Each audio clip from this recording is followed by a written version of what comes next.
Sugeng Enjang, Bapak Jaksa Ginem, mohon penjelasan justice kolaborator itu apa ya?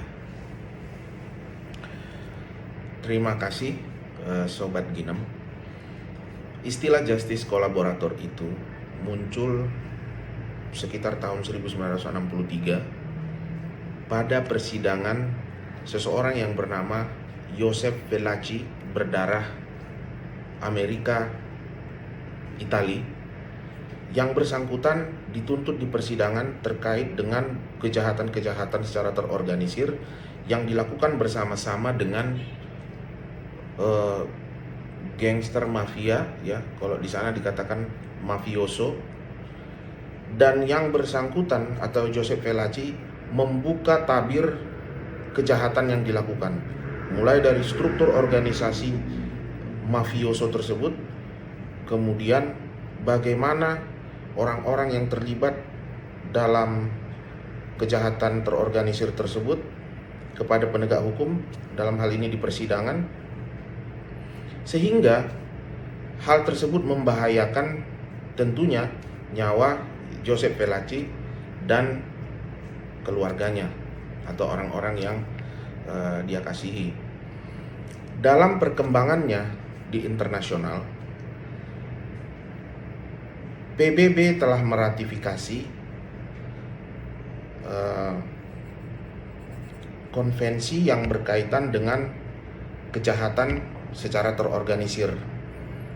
Ya, yang pertama konvensi PBB terkait dengan anti kejahatan transnasional yang terorganisasi atau United Nations Convention, ya, against transnational organizations crime, itu tahun 2000. Dan yang satu lagi adalah konvensi PBB terkait dengan anti korupsi atau United Nations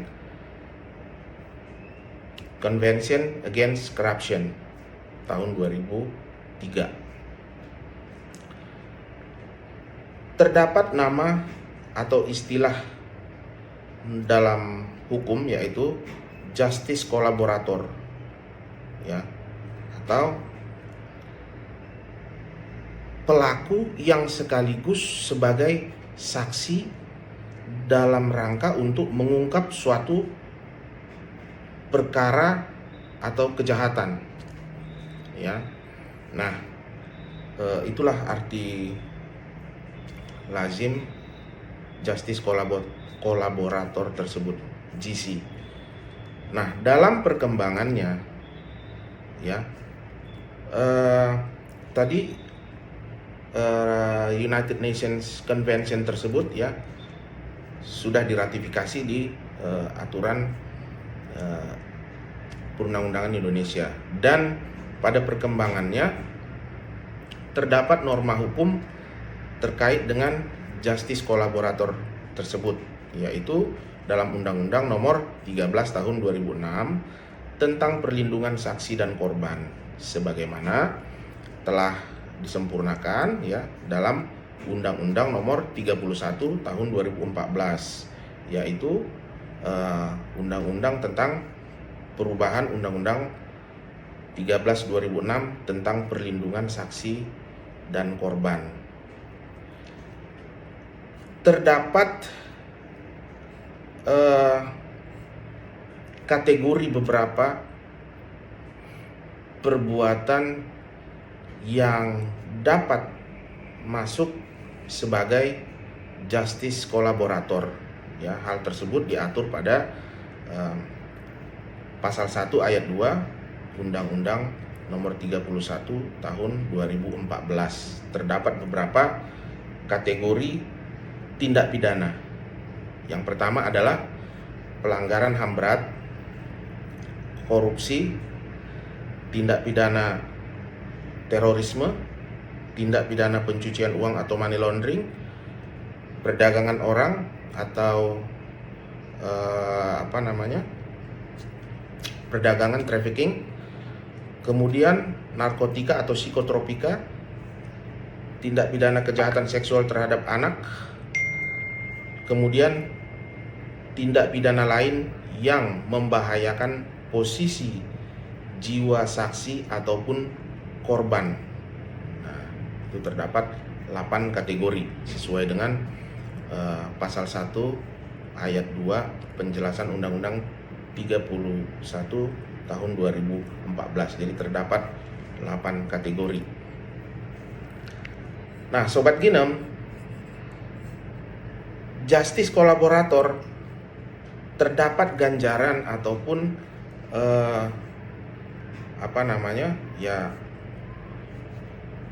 reward juga terhadap orang-orang yang masuk dalam justice kolaborator tersebut.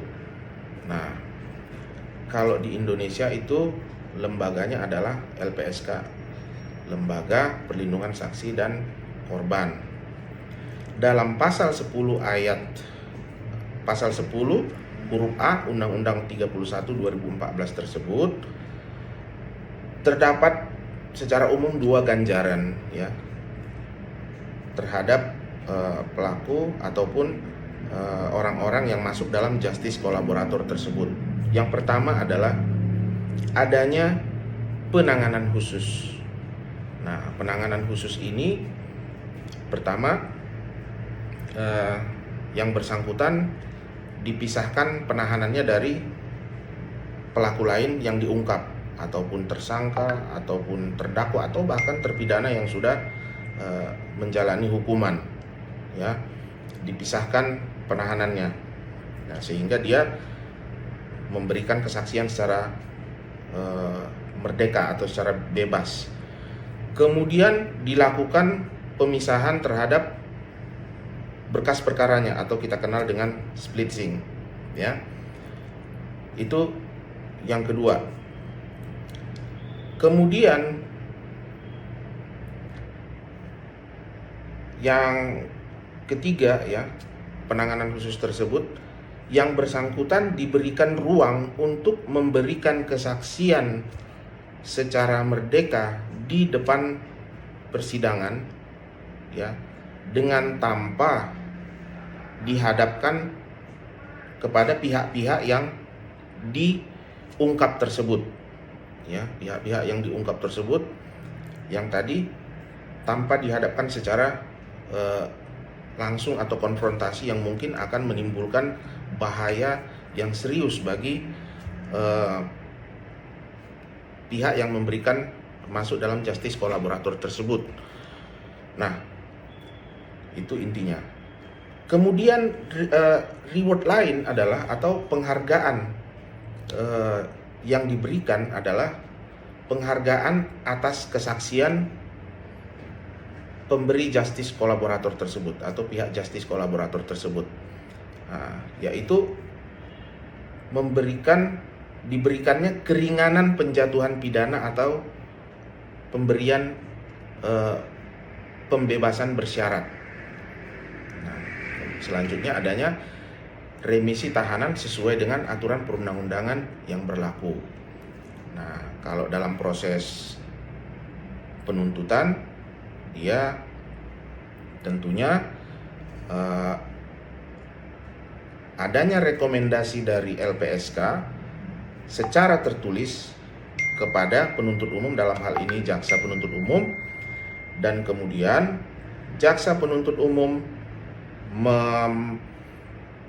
memasukkan atau mencantumkan seluruh rekomendasi tersebut dalam surat tuntutan atau requisitor dan disampaikan atau dibacakan dalam persidangan, sehingga nantinya majelis hakim memberikan putusan yang seadil mungkin dengan mengakomodir hal-hal yang dicantumkan dalam surat tuntutan oleh jaksa penuntut umum tersebut. Nah, hal tersebut diatur dalam pasal 10 ya, Undang-Undang 31 tahun 2014 ya, tentang Lembaga Perlindungan Saksi dan Korban. Sobat Ginem, Eh, Selanjutnya terdapat surat edaran Mahkamah Agung ya, yang mungkin kita tahu bersama, bisa kita cek juga di komputer online. Itu terdapat surat edaran Mahkamah Agung nomor 4 tahun 2011 yang salah satunya menyatakan bahwa siapa sih ya yang dapat masuk sebagai justice kolaborator tersebut. Nah, salah satunya yang mungkin menjadi perbedaan pendapat juga di antara penegak hukum ataupun praktisi hukum, yaitu pelaku utama. Nah,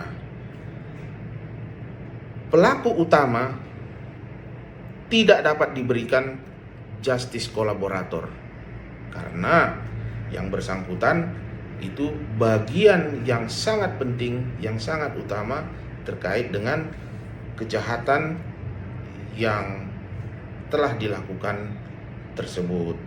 Nah, sehingga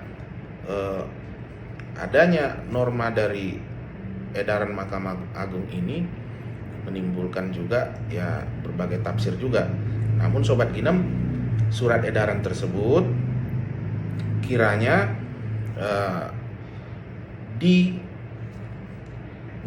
oleh jajaran daripada Mahkamah Agung. Nah, terlepas dari itu semua, secara umum tadi sudah kita bahas terkait dengan justice kolaborator itu.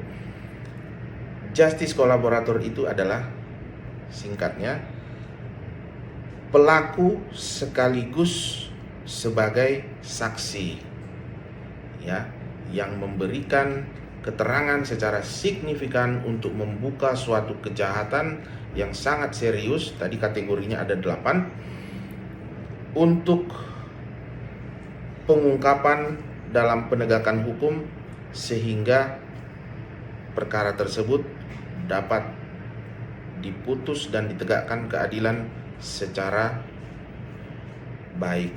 Nah, mungkin itu yang bisa kami jelaskan terkait dengan justice kolaborator. Demikian Sobat Ginem, Sugeng Enjang, terima kasih. Salam.